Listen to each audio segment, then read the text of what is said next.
आप संघर्ष करो।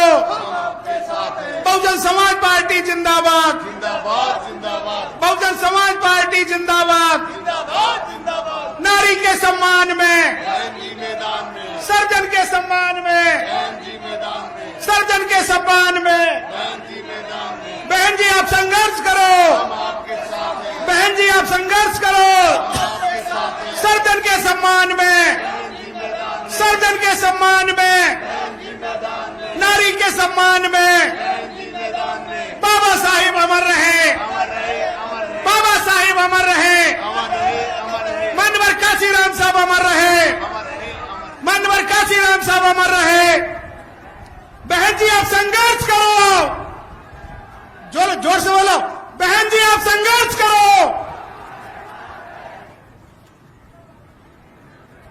आज अलवर की सरजमी पर सामाजिक क्रांति की मसीहा, मान सम्मान व स्वाभिमान की प्रतीक बहुजन समाज पार्टी की राष्ट्रीय अध्यक्ष, देश के सबसे बड़े सूबे की 4 बार मुख्यमंत्री रहीं, पूर्व सांसद आदरणीय बहन जी हम सब के बीच में अलवर के लोकसभा प्रत्याशी श्री चौधरी फजल हुसैन जी, टोंक सवाई माधोपुर के प्रत्याशी श्री प्रहलाद सैनी जी, भरतपुर लोकसभा प्रत्याशी इंजीनियर अंजिला जाटव जी, धौलपुर प्रत्याशी श्री विक्रम सिंह जी, दौसा के लोकसभा प्रत्याशी श्री सोनू राम जी, जयपुर ग्रामीण से लोकसभा प्रत्याशी श्री हनुमान जंगरवाल जी, साथ ही चूरू से लोकसभा प्रत्याशी श्री दहीराम मेघवाल जी के एवं समस्त स्थान के प्रत्याशियों के समर्थन में आज विशाल चुनावी जनसभा को संबोधित करेंगी। आप सभी लोग आदरणीय बहन जी का जोरदार तालियों के साथ में स्वागत और अभिनंदन करेंगे। और अब मैं पार्टी के वरिष्ठ पदाधिकारीगण और अलवर के प्रत्याशी फजल हुसैन जी आदरणीय बहन जी को बहुजन समाज पार्टी का प्रतीक चिन्ह हाथी देकर स्वागत और अभिनंदन करेंगे। फजल हुसैन जी।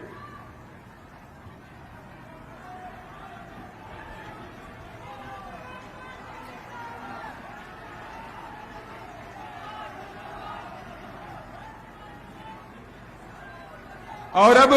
भरतपुर लोकसभा प्रत्याशी इंजीनियर अंजिला जाटव जी बहन जी को शॉल और मुकुट देकर के स्वागत अभिनंदन करेंगे। साथ ही चूरू के प्रत्याशी दहीराम जी भी मुकुट भेंट कर स्वागत अभिनंदन करेंगे। और उसके साथ ही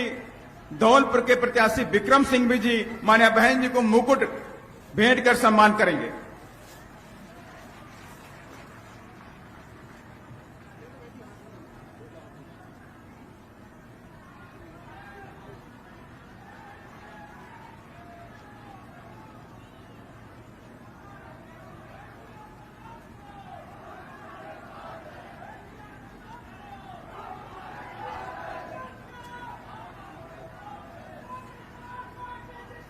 और मैं अब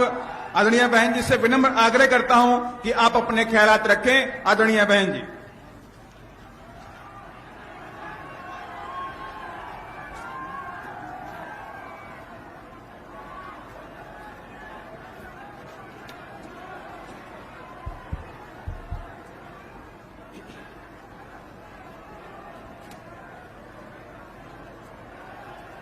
बीएसपी की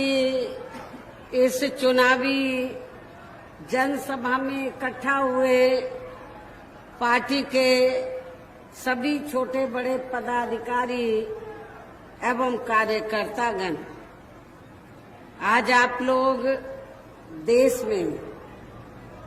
व यहाँ आपके राजस्थान प्रदेश में भी लोकसभा के लिए हो रहे आम चुनाव में अपनी पार्टी के उम्मीदवारों के समर्थन में मुझे सुनने के लिए यहाँ इकट्ठा हुए हैं, तो उसके लिए मैं आप सभी लोगों का हार्दिक दिल से आभार प्रकट करती हूँ। वैसे आप लोगों को ये मालूम है कि हमारी पार्टी कांग्रेस, बीजेपी व अन्य किसी भी विरोधी पार्टी के साथ मिलकर नहीं, बल्कि अकेले ही खासकर यहाँ अपने सर्व समाज में से गरीबों, मजदूरों, दलितों, आदिवासियों, पिछड़े वर्गों, मुस्लिम व अन्य अकलियतों के बलबूते पर ही ये चुनाव लड़ रही है। जो इनमें से पार्टी से जुड़े ये लोग अपनी पार्टी के उम्मीदवारों को जिताने में पूरे जी जान से लगे हुए हैं। हालांकि आज आपकी यहाँ इकट्ठा हुई अपार भीड़ व भीड़ के भी जोश को देखकर अब मुझे भी ये काफी हद तक भरोसा हो गया है कि इस बार आप लोग इस चुनाव में यहाँ अपने प्रदेश से अपनी पार्टी का बेहतर रिजल्ट जरूर लाएंगे। इसके लिए अब मैं आप लोगों का ध्यान कुछ जरूरी बातों की तरफ दिलाना चाहती हूँ और इस संबंध में विशेषकर मैं कांग्रेस, बीजेपी व इनके अन्य सभी सहयोगी दलों के बारे में ये कहना चाहूंगी कि आजादी के बाद शुरू में केंद्र व देश के अधिकांश राज्यों में भी ज्यादातर सत्ता यहाँ कांग्रेस पार्टी के ही हाथों में केंद्रित रही है, किंतु इनकी खासकर दलित, आदिवासी व पिछड़ा वर्ग विरोधी तथा अन्य और मामलों में भी रही गलत नीतियों एवं गलत कार्य प्रणाली आदि की वजह से ही फिर इस पार्टी को केंद्र व काफी राज्यों की भी सत्ता से बाहर होना पड़ा है तथा यही स्थिति इनकी सहयोगी पार्टियों की भी बनी रही है, जिस कारण ही फिर बीएसपी को बनाने की जरूरत पड़ी और अब पिछले काफी वर्षों से बीजेपी एवं इनके सहयोगी दल केंद्र व अधिकांश राज्यों की भी सत्ता में काबिज हो गए हैं। साथ ही इनकी भी ज्यादातर बीजेपी एंड कंपनी के लोगों की भी ज्यादातर जातिवादी, पूंजीवादी, संकीर्ण, सांप्रदायिक व द्वेषपूर्ण नीतियों एवं कार्य प्रणाली आदि से तथा इनकी कथनी व करनी में भी काफी अंतर होने की वजह से ऐसा लगता है कि इस बार ये पार्टी भी केंद्र की सत्ता में आसानी से वापस आने वाली नहीं है, बशर्ते यदि ये चुनाव इस बार फ्री एंड फेयर होता है तथा आम चर्चा के मुताबिक वोटिंग मशीनों में भी कोई गड़बड़ी आदि नहीं की जाती है और वैसे भी इस बार चुनाव में इनकी कोई भी पुरानी व नई चल रही नाटकबाजी, जुमलेबाजी व गारंटी आदि काम में आने वाली नहीं है, क्योंकि अब देश की जनता काफी हद तक इस बात को समझ चुकी है कि इनकी पार्टी ने अब तक देश के विशेषकर गरीबों, कमजोर तबकों, मध्यम वर्गीय एवं अन्य मेहनतकश लोगों को जो इन्हें अच्छे दिन दिखाने के असंख्य प्रलोभन भरे वायदे किए हैं तथा अनेकों हवाई व कागजी गारंटी भी दी है,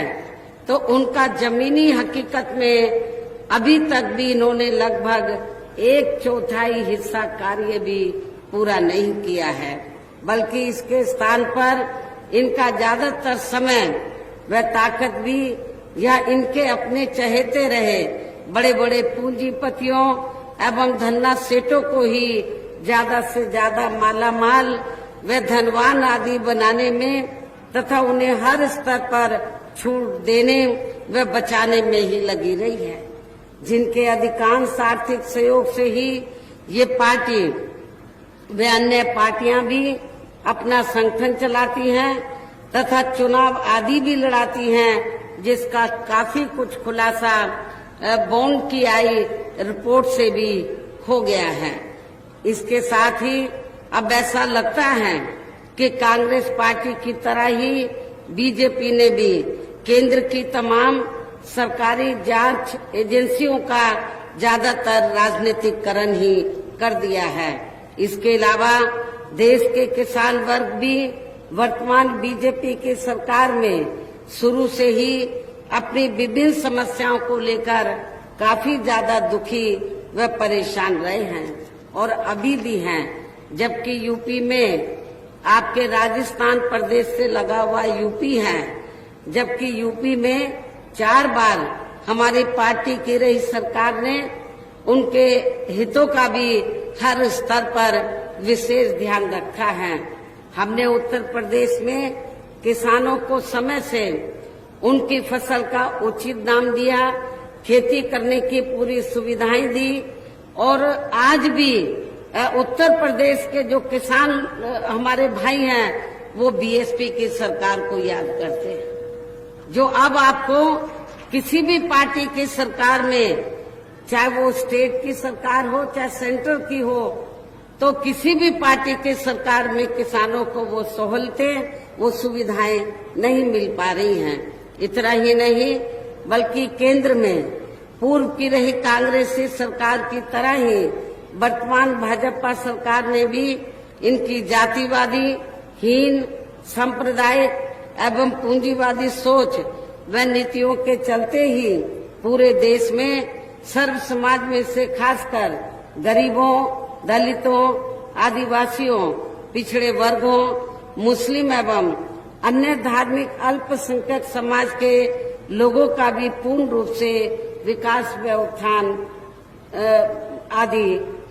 इन्होंने नहीं किया है, ये नहीं हो सका है। और इस संदर्भ में वैसे आप लोगों को ये मालूम है कि पूरे देश में यहाँ दलितों, आदिवासियों एवं अन्य पिछड़े वर्गों का सरकारी नौकरियों में वर्षों से अधूरा पड़ा आरक्षण का कोटा भी अभी तक पूरा नहीं भरा गया है। विशेषकर एससी व एसटी वर्गों के सरकारी कर्मचारियों का पदोन्नति में आरक्षण तो अब काफी हद तक प्रभावहीन ही बना दिया गया है। साथ ही केंद्र व राज्यों में भी विरोधी पार्टियों की रही सरकारों में इन सभी वर्गों को प्राइवेट सेक्टर में आरक्षण दिए जाने की व्यवस्था किए बिना ही इनकी सरकारों के ज्यादातर सरकारी कार्य अब प्राइवेट सेक्टर के जरिए ही इनके बड़े बड़े पूंजीपतियों व धन्ना सेठों आदि को ही दिए जाने के कारण अब इनको पूरे देश में आरक्षण का बहुत कम ही लाभ मिल पा रहा है। इसी प्रकार इनका अन्य और मामलों में भी शोषण व उत्पीड़न आदि होना अभी तक भी बंद नहीं हुआ है। इसके साथ साथ मुस्लिम व अन्य धार्मिक अल्पसंख्यक समाज के लोगों की भी हालत हर स्तर पर यहाँ काफी ज्यादा खराब व दयनीय ही बनी हुई है, जिसका काफी कुछ खुलासा सच्चर कमेटी की रिपोर्ट में भी किया गया है। इतना ही नहीं बल्कि पिछले कुछ वर्षों से केंद्र व अधिकांश राज्यों में भी बीजेपी व आरएसएस की सरकारों के चलते हुए अब इनका विकास एवं उत्थान आदि होना भी काफी हद तक बंदशाही हो गया है। आए दिन इन पर खासकर धर्म की आड़ में, हिंदुत्व की आड़ में हो रही जुल्म जाति भी यहाँ काफी ज्यादा चरम सीमा पर पहुंच चुकी है। इसके साथ साथ अपर कास्ट समाज में से विशेषकर गरीब लोगों की भी हालत हमें कोई खास अच्छी नजर नहीं आती है। इनकी गलत कृषि नीतियों के कारण ही किसान वर्ग भी आए दिन आंदोलित रहता है। साथ ही इनकी गलत आर्थिक नीतियों की वजह से देश की अर्थव्यवस्था पर भी इसका काफी बुरा प्रभाव पड़ रहा है, जिससे यहाँ विशेषकर छोटे एवं मध्यम वर्गीय व्यापारी वर्ग भी काफी ज्यादा दुखी व परेशान है। और अब केंद्र में पूर्व की रही सरकारों की तरह ही वर्तमान भाजपा सरकार में भी यहाँ पूरे देश में गरीबी, बेरोजगारी एवं महंगाई आदि भी लगातार काफी ज्यादा बढ़ रही है। देश में हर स्तर पर फैला भ्रष्टाचार भी कम नहीं हुआ है। साथ ही अपने देश की सीमाएं अभी तक भी पूरे तौर से सुरक्षित नहीं हैं। ये भी बड़ी चिंता की बात है। ऐसे में अब आप लोगों को देश में हो रहे लोकसभा चुनाव में, इस समय देश में हो रहे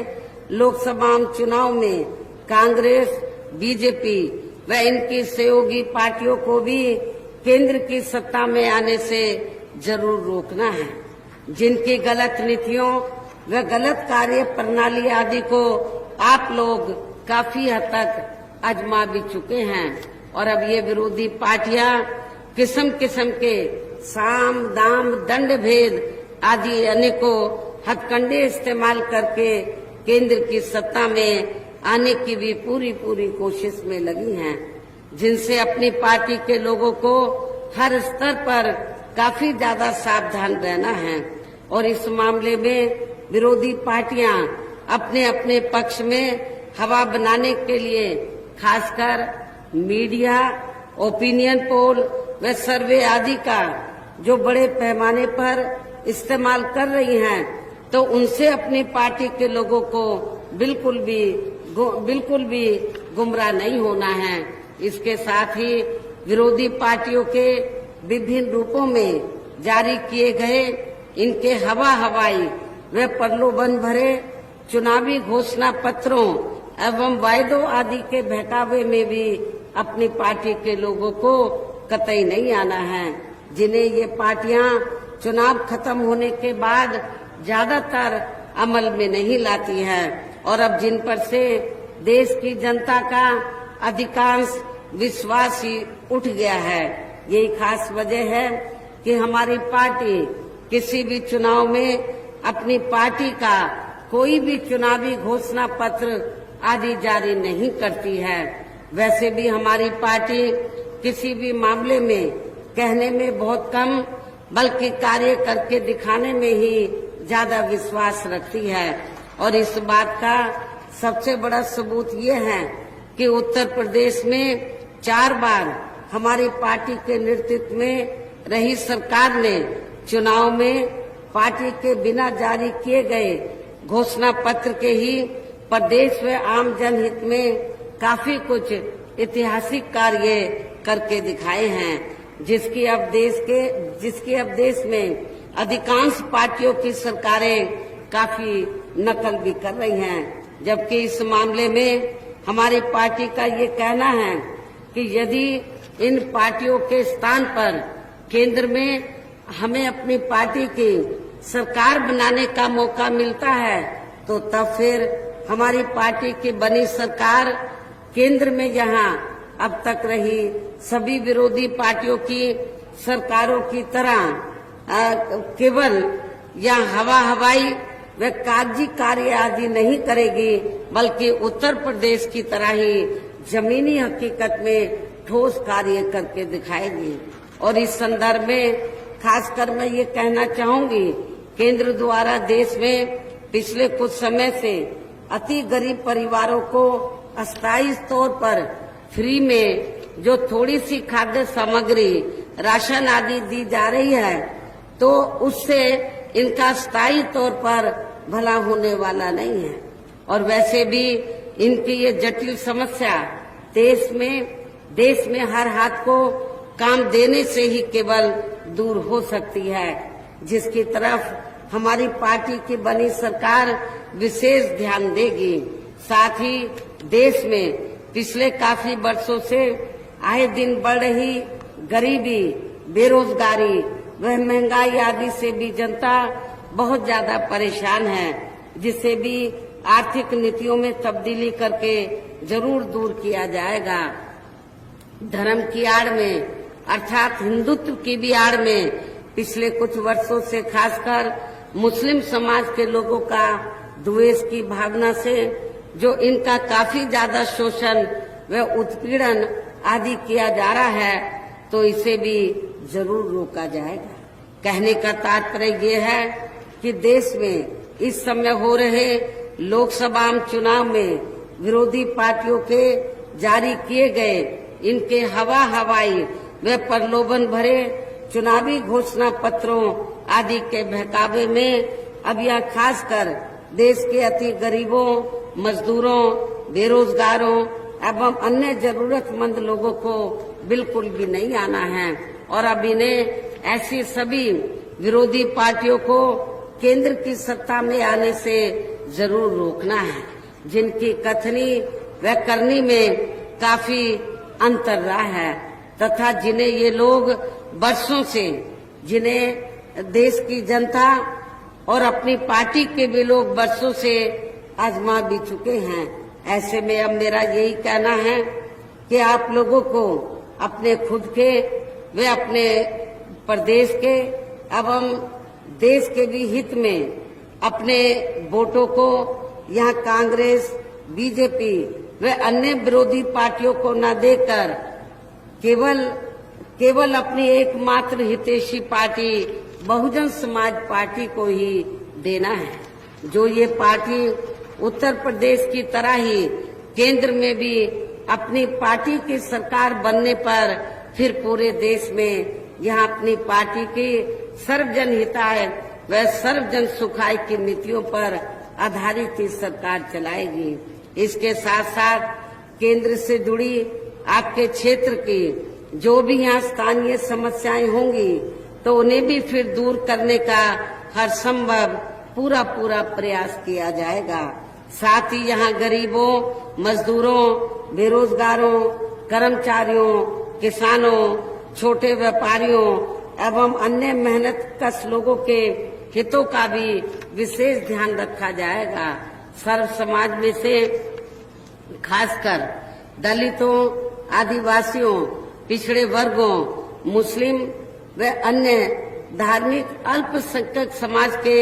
लोगों के विकास एवं उत्थान के साथ साथ हर स्तर पर इनकी सुरक्षा आदि के लिए भी प्रभावी कदम उठाए जाएंगे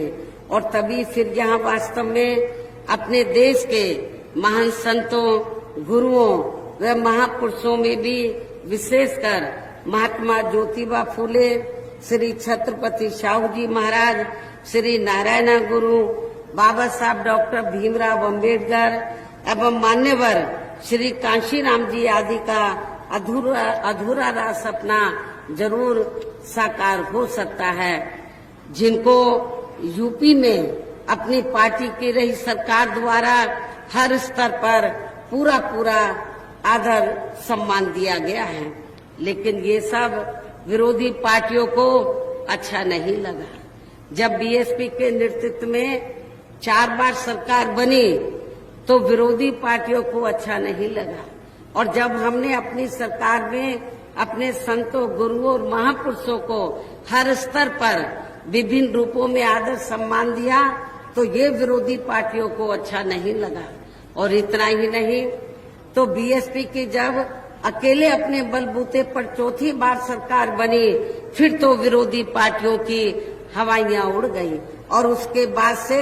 चाहे कांग्रेस है, चाहे बीजेपी है या अन्य विरोधी पार्टियां हैं तो उन्होंने अंदर आपस में मिलकर तो फिर इन्होंने ये फैसला लिया, ये सोच विचार किया कि यदि हमने बहुजन समाज पार्टी को आगे बढ़ने से नहीं रोका, ऐसे ही बीएसपी आगे बढ़ती रही तो फिर ये पार्टी केंद्र की सत्ता पर भी काबिज हो सकती है। तो उसके बाद से फिर इन सभी विरोधी पार्टियों ने तो दलितों में, आदिवासियों में, अन्य पिछड़े वर्गों में तो जो लोग स्वार्थी किस्म के थे, बिकाऊ लोग थे, उनको खरीद कर इन्होंने छोटे छोटे संगठन बनाए, जो इन विरोधी पार्टियों ने बनवाए, छोटी छोटी पार्टियां बनवाई और फिर उसके बाद उन पार्टियों के माध्यम से जिन जिन राज्यों में जहां भी बहुजन समाज पार्टी उनको मजबूत नजर आई, उन संगठनों, उन पार्टियों के माध्यम से उन्होंने बीएसपी के उम्मीदवारों को हराने के लिए तो उनके माध्यम से एक कैंडिडेट अपने हिसाब से खड़े करा ताकि बीएसपी को नुकसान पहुंच जाए। खास तौर से बड़े पैमाने पर दलितों को खड़ा किया जाता है ताकि दलितों का, बीएसपी का जो बेस वोट है वो बट जाए और बीएसपी को नुकसान हो जाए। तो ये भी इन लोगों ने किया है। उत्तर प्रदेश ही नहीं, पूरे देश के अंदर इन्होंने किया है। और इतना ही नहीं, उत्तर प्रदेश में जब बीएसपी की पूर्ण बहुमत की सरकार बनी अकेले अपने बलबूते पर, तो जो आसपास के राज्य हैं चाहे तो आपका राजस्थान है, मध्य प्रदेश है, बिहार है, तो उनमें भी वहां भी दबे कुचले लोगों में ऊर्जा पैदा हुई, उनमें ऊर्जा पैदा हुई, उनका हौसला बुलंद हुआ।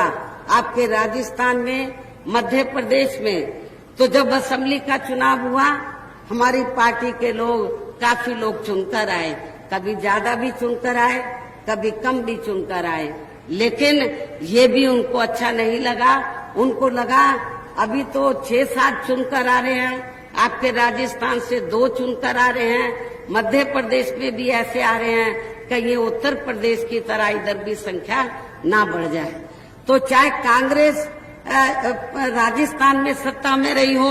चाहे बीजेपी सत्ता में रही हो, इन्होंने कुछ समय के बाद हमारी पार्टी के विधायकों को इन्होंने तोड़ा है। कांग्रेस भी कम नहीं है, बीजेपी भी कम नहीं है, और यहाँ पर शिंदे की पार्टी का कुछ नहीं है। बीजेपी ने उनको आगे करके कि जाओ शिंदे की पार्टी में चले जाओ, लेकिन ये शरारत सब भारतीय जनता पार्टी की है। और मैं आप लोगों को ये बताना चाहती हूँ कि कब तक कांग्रेस और बीजेपी ये तोड़ फोड़ की राजनीति करेगी। एक वक्त ऐसा भी आएगा जब सेंटर में बीएसपी के नेतृत्व में सरकार बनेगी, तो उस दिन, जिस दिन सेंटर में बीएसपी के नेतृत्व में सरकार बनेगी, तो फिर हमारी पार्टी जो दल बदल कानून बना है तो इसको बदलेगी, इस पे संशोधन लाएगी और ऐसा सख्त कानून बनाएगी, किसी भी पार्टी से चाहे एक एमपी जीत कर आए या एक एमएलए जीत कर आए, यदि वो किसी भी पार्टी में जाता है अपनी मूल पार्टी को छोड़कर, तो तुरंत उसकी सदस्यता अपने आप ही खत्म हो जाएगी। हमारी पार्टी ऐसा कानून बनाएगी, जिसके लिए आप लोगों को पूरे जी जान से लगना होगा। समय जरूर आएगा, आपको इंतजार करना चाहिए। इसलिए मैं राजस्थान के लोगों से ये कहना चाहती हूँ कि आपके जब भी 2-3 बार से लोग चुनकर आए हैं, तो जो भी पार्टी यहाँ पावर में आती है, आपके विधायकों को तोड़ लेती है और आपके मनोबल को गिराने का प्रयास करती है। लेकिन आप लोगों को अपने मनोबल को नहीं गिराना चाहिए, बल्कि पूरी दमदारी के साथ आप लोगों को अपने नुमाइंदों को जिताने का, अपने कैंडिडेट्स को जिताने का पूरा आपको प्रयास करना चाहिए, आगे बढ़ना चाहिए। चाहे असेंबली का चुनाव इधर होता हो, चाहे अब पार्लियामेंट का हो रहा है, आपको अच्छा रिजल्ट आना चाहिए। एक वक्त जरूर आएगा जब बीएसपी सेंटर की सत्ता में आएगी, तो फिर हमारी पार्टी ये जो तोड़ फोड़ की राजनीति कांग्रेस बीजेपी कर रही है, दल बदल कानून में तब्दीली करके फिर हमारी पार्टी इनसे ब्याज सहित बदला लेगी, ये भी मैं आपको विश्वास दिलाना चाहती हूँ। इसलिए ये जो तोड़ फोड़ की राजनीति से ये जो सरकारें चलाई जा रही हैं, ये कोई इससे हमारा जो लोकतंत्र है वो मजबूत नहीं होगा। लोकतंत्र को मजबूत करने के लिए बहुत कुछ संविधान, बहुत कुछ हमें एक कानून में तब्दीली करनी पड़ेगी। दल बदल कानून इन्होंने, जो जातिवादी पार्टियां हैं, सत्ता में बने रहने के लिए इन्होंने अपने हिसाब से बनाया है। छोटी जो भी पार्टियां हैं जिनके कम एमपी एमएलए जीत कर आते हैं, उनको तोड़ लो, जितनी जरूरत है तोड़कर सरकार को बचा लो। ये क्या लोकतंत्र है? मैं समझती हूँ लोकतंत्र नहीं है। इससे अपने देश की लोकतंत्र की जड़ें मजबूत नहीं होंगी। लेकिन हम इस कानून को जब केंद्र की सत्ता में आएंगे, इस दल बदल कानून को हम जरूर बदल के रहेंगे, इसमें जरूर संशोधन करके रहेंगे। इन्हीं खास बातों के साथ ही अब मेरा पार्टी व मूवमेंट के हित में यही कहना है कि हमारी पार्टी ने आपके राजस्थान प्रदेश में जिनको भी चुनाव के मैदान में उतारा है, जो आप लोगों को मालूम है कि अलवर से हमने मुस्लिम समाज के व्यक्ति को यहाँ से चुनाव के मैदान में उतारा है। पूरे राजस्थान में हमने सर्व समाज को हमने चुनाव लड़ने का मौका दिया, सर्व समाज के लोगों को हमने प्रतिनिधित्व दिया है। तो हमारी पार्टी ने आपके राजस्थान प्रदेश में तो जिनको भी चुनाव के मैदान में उतारा है, जो यहाँ आपके सामने मंच पर भी मौजूद हैं, तो उन्हें आप लोगों को जरूर कामयाब बनाना है, जिसके लिए यहाँ पार्टी के केंद्रीय व स्टेट के कोऑर्डिनेटर तथा स्टेट की पूरी कमेटी व यहाँ के अन्य सभी स्तर के छोटे बड़े पदाधिकारी एवं कार्यकर्तागण आदि पूरे जी जान से लगे हैं। और अब अंत में मेरा यही कहना है कि आप लोगों को वोट पड़ने वाले दिन यहाँ अपनी पार्टी के सभी लोकसभा उम्मीदवारों को पार्टी के हाथी चुनाव चिन्ह के सामने वाले बटन को दबा के उनको जरूर जिताना है, उनको पार्लियामेंट के अंदर जरूर जिताकर भेजना है। इस खास अपील के साथ ही अब मैं अपनी बात यहीं समाप्त करती हूँ। जय भीम, जय भारत।